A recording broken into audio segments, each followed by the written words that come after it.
H3N2 sadece haberlerde duyduğumuz bir başlık değil artık. Gündelik hayatımızı etkileyen gerçek bir risk. Peki bu virüs diğer griplerden ne kadar farklı? Kimler için daha tehlikeli ve kendimizi gerçekten nasıl koruyabiliriz? Bugün bunu eczacı bakışıyla abartısız ama net şekilde konuşacağız. Önce temel bilgilerle başlayalım. H3N2 influenza A virüsünün alt tiplerinden bir tanesi. Yani halk arasındaki bildiğimiz grip hastalarından olan virüs ailesinin bir üyesi. Ama her influenza aynı değil. H1N1, H3N2 gibi farklı alt tipler var ve her birini bulaşıcılık ağır seyretme riski etkilediği yaş grupları gibi özellikleri farklı olabiliyor. H3N2 özellikle bazı sezonlarda özellikle de risk grubundaki kişilerde daha ağır seyirli enfeksiyonlara yol açabiliyor. Peki H3N2 kimler için daha riskli? Burada tablo aslında klasik ama göz ardı edilmemesi gereken gruplar üzerinden ilerliyor. 65 yaş üstü bireyler, kronik hastalığı olanlar, özellikle kalp yetmezliği, koa, astım, diyabet gibi rahatsızlıkları olanlar, bağışıklık sistemi baskılanmış hastalar ve gebeler bu virüsü daha ağır atlatabiliyorlar. Bir de küçük çocuklar özellikle 5 yaş altı dikkatle izlenmesi gereken grupta. Sağlıklı genç erişkinlerde de tabii ki ağır seyir olabilir ama istatistiksel olarak risk özellikle bu gruplarda yükseliyor. Belirtiler kısmına gelelim.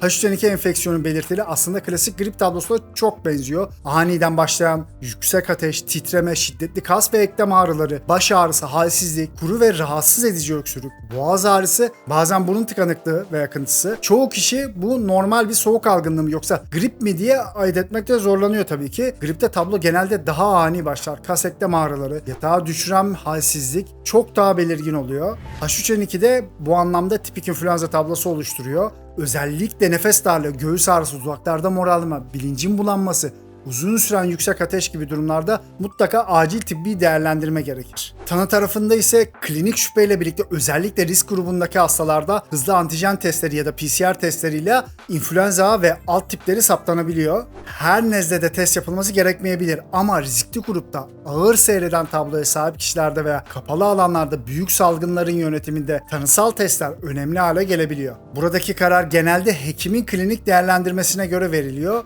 Gelelim herkesin çok merak ettiği kısma, tedavi.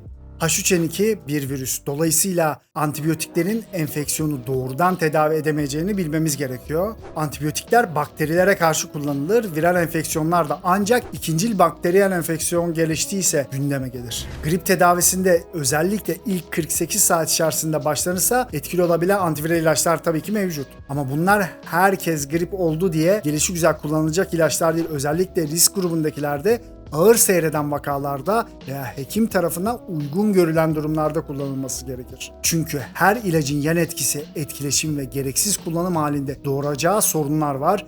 Bunun dışında çoğu kişi için tedavinin temeli semptomlar hafifletmeye ve vücudu da desteklemeye dayanıyor. Yeterli sıvı alımı, dinlenme, gerekirse ateş düşürücü ve ağrı kesiciler, burun açıcılar, öksürük için uygun preparatlar, hekimin ve eczacının yönlendirmesiyle devreye giriyor. Buraları özellikle karaciğer ve mide üzerine yük getirebilecek kombinasyon ilaçları kafamıza göre kullanmamak çok önemli. Ayrıca ilacı güçlü olsun, hızlı etki etsin diye doz artırmak ciddi riskler taşır. Korunma tarafı aslında en kritik kısım çünkü iş tedaviye geldiğinde özellikle risk grubunda maalesef bazen her şeye rağmen ağır seyir ve komplikasyonlar görülebiliyor. H3N2'den korunmada en önemli araçlardan birisi mevsimsel grip aşısı. Her yıl hazırlanan grip aşılarının içeriği dolaşımda olması beklenen influenza suçlarına göre güncelleniyor. Ve genellikle H1N1, H3N2 ve influenza B suçlarından bazılarını içeriyor. Yani bu sene H3N2 çok konuşuluyor dediğimiz dönemlerde de o sezonun aşısının içerisinde genellikle H3N2'ye yönelik bir suçta bulunuyor. Tabi burada %100 koru gibi bir iddia kesinlikle yok ama hem hastalığa yakalanma riskini azaltmak hem de yakalansa bile daha hafif geçirmesini sağlamak açısından ciddi bir katkı sunduğunu biliyoruz. Aşının zamanlaması da çok önemli. Genellikle sonbahar aylarında grip sezonu tam başlamadan önce yapılması öneriliyor ki bağışıklık sistemi antikor yanıtını oluşturabilsin. Aşının yanında bulaşmayı azaltmak için basit ama çok etkili görülen önlemler var tabii ki. El hijyeni burada hala en kritik başlık. Ellerini gün içerisinde özellikle toplu taşıma, asansör düğmeleri, para alışveriş gibi temaslardan sonra su ve sabunla en az 20-30 saniye yıkamak, mümkün değilse alkol bazlı el antiseptiği kullanmak çok önemli. Hasta kişilerde yakın temastan kaçınmak,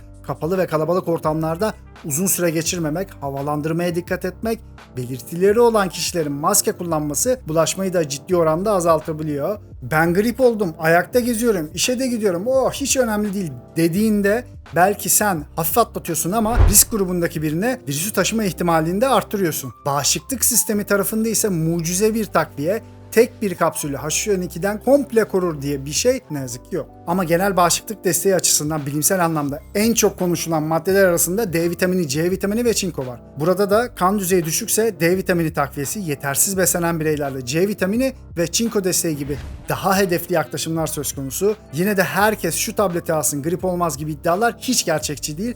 Önce beslenme, uyku düzeni, stres yönetimi, sigara kullanımı gibi temel yaşam tarzı faktörlerine bakmak gerekiyor. Her zamanki gibi kişisel ihtiyaçları belirleyip takviyeyi ona göre seçmek en doğru yaklaşım. Beslenme tarafında çok karmaşık reçetelere gerek yok. Yeterli protein alımı, sebze ve meyvelerden zengin, rafine şekerlerin aşırı işlenmiş ürünlerinin az olduğu bir beslenme düzeni bağırsak bariyeri ve bağışıklık sistemi üzerinde olumlu etki sağlayabiliyor. Özellikle yoğun şeker tüketiminin kısa süreli de olsa bağışıklık hücrelerinin fonksiyonunu baskılayabildiğini gösteren çalışmalar var. Yani ben bağışıklığımı güçlendireyim derken bir yandan da gün içerisinde litrelerce şekerli içecek içiyorsak burada çelişkili bir tablo ortaya çıkıyor. Medyada bazen abartılı başlıklar, sosyal medyada ise birbiriyle çelişen bilgiler görebiliyoruz tabii ki.